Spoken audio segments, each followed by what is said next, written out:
E hoje nós estaremos estudando Oséias capítulo 4. Seja bem-vindo ao canal A Lâmpada para os Meus Pés.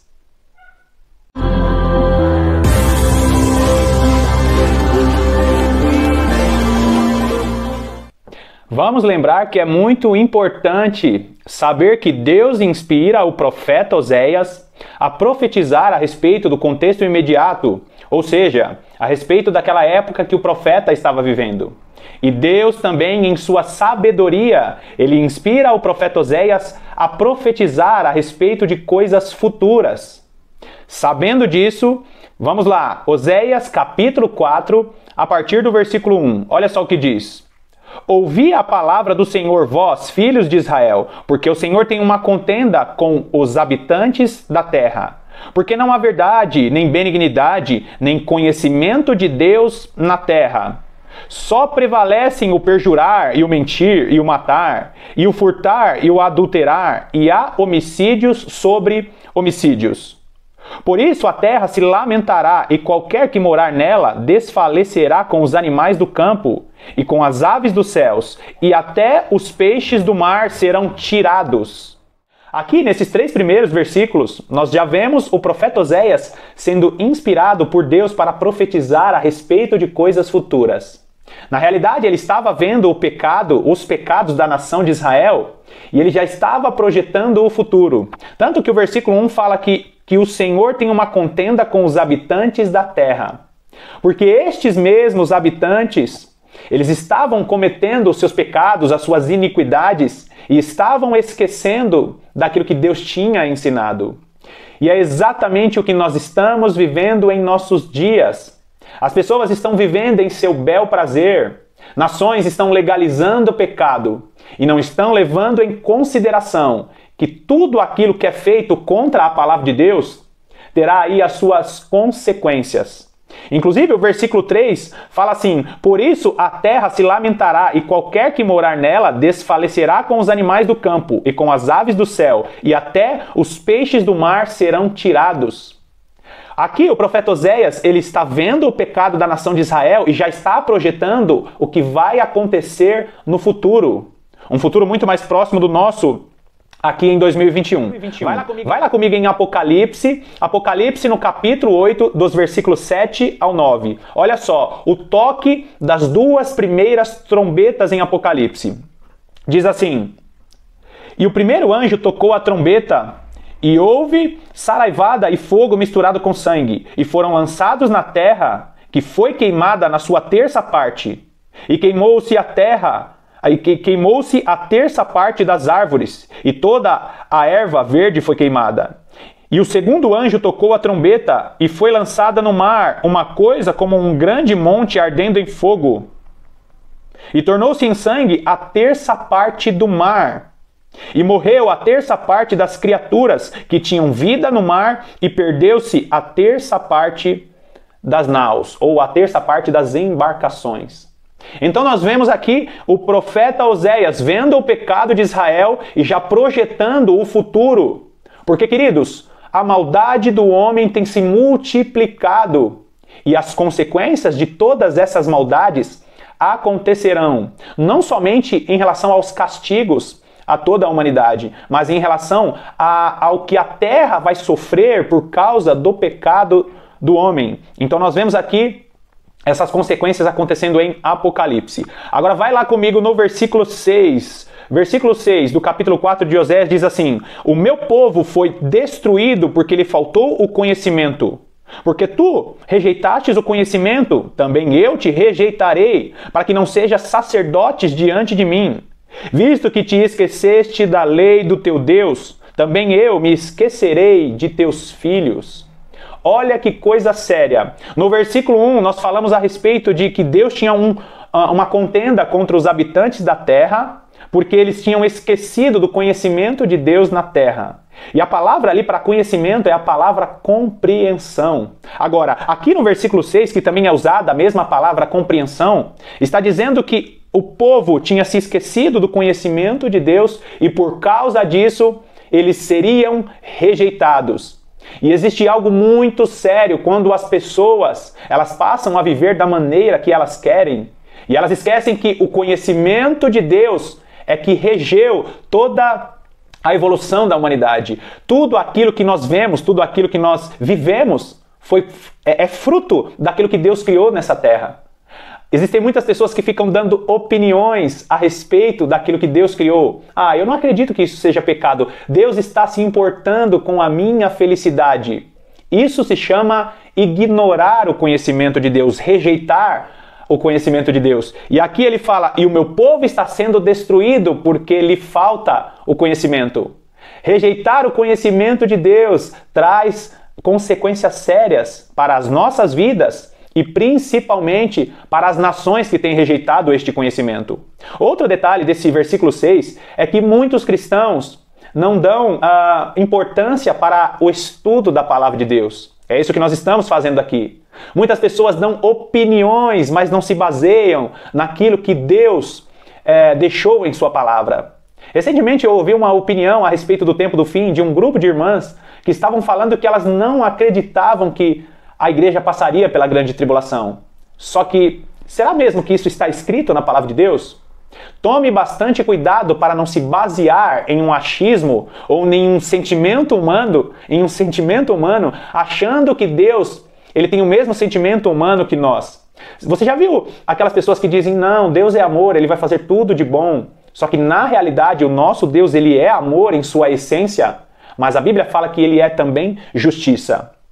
Outro detalhe é que pessoas que ignoram o conhecimento de Deus sofrerão consequências muito sérias. Deus deixou em sua palavra tudo aquilo que nós precisamos fazer. E nós não podemos ignorar tudo aquilo que ele tem nos direcionado. Salmos, capítulo de número 53, nos versículos 1 e 2, vai falar que Deus está olhando aqui para a terra para ver se alguém busca a presença dele. Existem muitas pessoas que são chamadas de insensatas pelo próprio Deus, porque com a sua maneira de viver, elas rejeitam aquilo que Deus ensinou.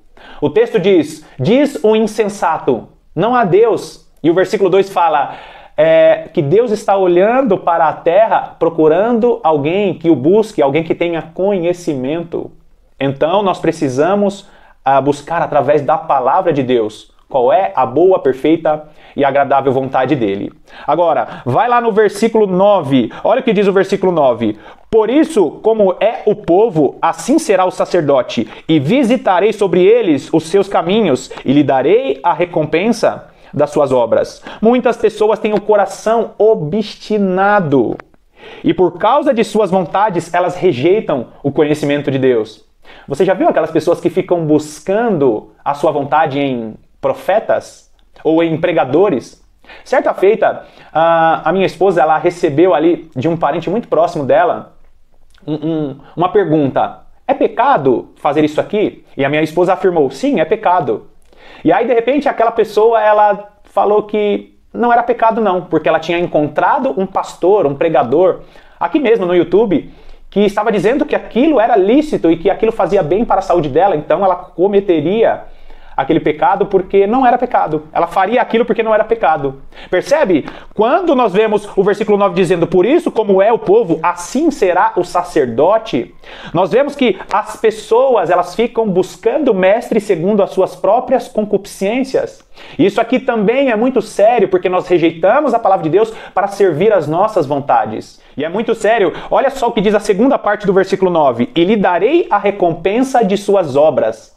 Existem pessoas que desejam tanto, mas desejam tanto uma determinada situação, que Deus acaba dando para aquela pessoa, porque Ele vai recompensar a pessoa segundo aquilo que ela está fazendo.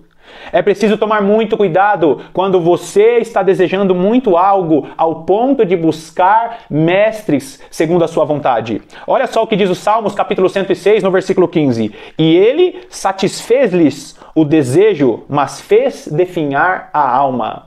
Aqui está falando a respeito do Senhor dando ao povo de Israel algo que eles desejavam tanto, mas desejavam mais do que a própria vontade de Deus. Tome bastante cuidado para não desejar algo mais do que a vontade de Deus. Agora, vai lá comigo no versículo 11. Olha só o que diz o versículo 11. A incontinência e o vinho e o mosto tiram a inteligência. Aqui está essa palavra incontinência, ela é a mesma palavra usada para sensualidade, prostituição e adultério. E o versículo está dizendo que, da mesma maneira que as pessoas ficam embriagadas com o vinho, com o mosto, elas ficam embriagadas em sua sensualidade. Aqui na época do profeta Oséias, o povo de Israel estava se misturando com outros povos e adorando outros deuses. Inclusive, um ritual era muito comum, um ritual de outras nações que era muito comum, era os homens se relacionarem com mulheres que eram sacerdotisas cultuais. E essas sacerdotisas ou prostitutas cultuais, elas tinham relações sexuais com outros homens. E ali nascia a criança daquele relacionamento sexual e elas sacrificavam aquela criança a outros deuses. Aqui, quando o profeta está denunciando o pecado, dizendo a incontinência, o vinho e o mosto tiram a inteligência, ele está colocando em pé de igualdade essa sensualidade, essa prostituição sexual com a embriaguez da bebida alcoólica. E nós vemos isso. Se você já viu ou já teve a oportunidade de viver com uma pessoa muito desejosa de um relacionamento ilícito, parece até que aquela pessoa está cega por aquele desejo ou por aquela pessoa, ao ponto de o profeta comparar essas pessoas que estão demasiadamente apaixonadas em sua sensualidade. Ele compara a pessoas que estão embriagadas. E o povo de Israel estava se apaixonando pelas prostitutas cultuais e assim sacrificando essas crianças a deuses estranhos. Agora, o versículo 12, versículo 13 e o versículo 14 fala exatamente sobre essa idolatria de Israel. Olha só o versículo 14 que diz: E não castigarei vossas filhas, que se prostituem em vossas noras, quando adulteram, porque eles mesmos com as prostitutas se desviam e com as meretrizes sacrificam, pois o povo que não tem entendimento será transtornado. Aqui, mais uma vez, o profeta denuncia o povo que não buscava o conhecimento de Deus e estavam ali se prostituindo espiritualmente e se prostituindo fisicamente. Eu acabei de falar, dos homens se relacionando com as prostitutas cultuais. E a partir deste relacionamento ilícito, porque Deus nunca permitiu o povo de Israel se misturar com as outras nações. E aqui não é uma questão de xenofobia, que Deus não queria que as pessoas, que Israel se misturasse com as outras nações por causa de nacionalidade ou por causa de raça. Na realidade, Deus ele sempre reprovou a mistura das nações justamente para que o culto ao Senhor não se misturasse com os rituais pagãos. Então, mais uma vez, o profeta denuncia a prostituição espiritual e a prostituição física. Agora, olha o que diz o versículo 15. Se tu, ó Israel, queres corromper-te, não te faça culpado, Judá. Não venhais a Gilgal e não subais a Bet-Aven e não jureis dizendo, vive o Senhor. O povo de Israel praticava as abominações, como essas que eu acabei de falar. Tinha ali os cultos com as prostitutas cultuais. E eles se deitavam com essas prostitutas e aí no dia seguinte, ou na data marcada, eles subiam para adorar ao Deus verdadeiro. Sabe aquelas pessoas que pecam a semana inteira, mas quando chega no domingo ou no dia do culto, ela está ali presente? Pessoas que não honram a Deus com a sua maneira de viver. Pessoas que se prostituem, pessoas que cometem pecados a semana inteira, mas no domingo ou no dia do culto estão ali de prontidão, como um servo fiel, quando na realidade o seu coração está corrompido. Então, as pessoas vão à igreja, mas não têm uma vida de santidade. Aqui o profeta está denunciando no versículo 15. Olha o que diz o versículo 17. Efraim está entregue aos ídolos, deixa-o. O pior castigo que nós podemos receber do nosso Deus não é uma praga ou uma enfermidade. Não são as tribulações que acontecem em nossas vidas. Algumas são castigos, outras são consequências e o desenvolver do caráter cristão. Mas o pior castigo, e nós vemos aqui no versículo 17, o pior castigo que Deus ele pode promover aos seus servos ou a este mundo é quando ele simplesmente tira as mãos dessas pessoas e ele entrega essas pessoas às suas próprias concupiscências. E é exatamente isso que o apóstolo Paulo está falando em Romanos, em todo o capítulo 1. O apóstolo Paulo fala que Deus ele entregou as pessoas às suas paixões e às suas próprias concupiscências, para que elas se deleitassem em suas próprias paixões. O único problema é que quando Deus entrega às pessoas as suas próprias paixões, Elas vão sofrer as consequências destes mesmos pecados. Agora o versículo 18. A sua bebida se foi, eles corrompem-se cada vez mais. Certamente amaram a vergonha os seus príncipes. Um vento os envolveu nas suas asas e envergonhar-se-ão por causa de seus sacrifícios. Aqui nós vemos no versículo 18 o profeta Oséias dizendo que eles já estavam amando aquele pecado, aquelas iniquidades que eles estavam cometendo. E isso é muito sério, porque o versículo 19 fala que um vento os envolveu nas suas asas e envergonhar-se-ão. Aqui está falando que aquelas pessoas que estão amando o pecado, que estão ignorando aquilo que está escrito na lei de Deus, chegará o dia que elas serão acometidas por um vento e se envergonharão de tudo aquilo que elas têm cometido contra Deus. É muito sério isso. O capítulo 4 do profeta Oséias está denunciando todos aqueles que ignoram o conhecimento de Deus e entram de cabeça nas práticas que o próprio Deus desaprova. Bom, eu espero que este breve estudo tenha te abençoado. E não se esqueça, no próximo vídeo nós estaremos falando a respeito do capítulo 5. Que Deus te abençoe e eu te aguardo lá.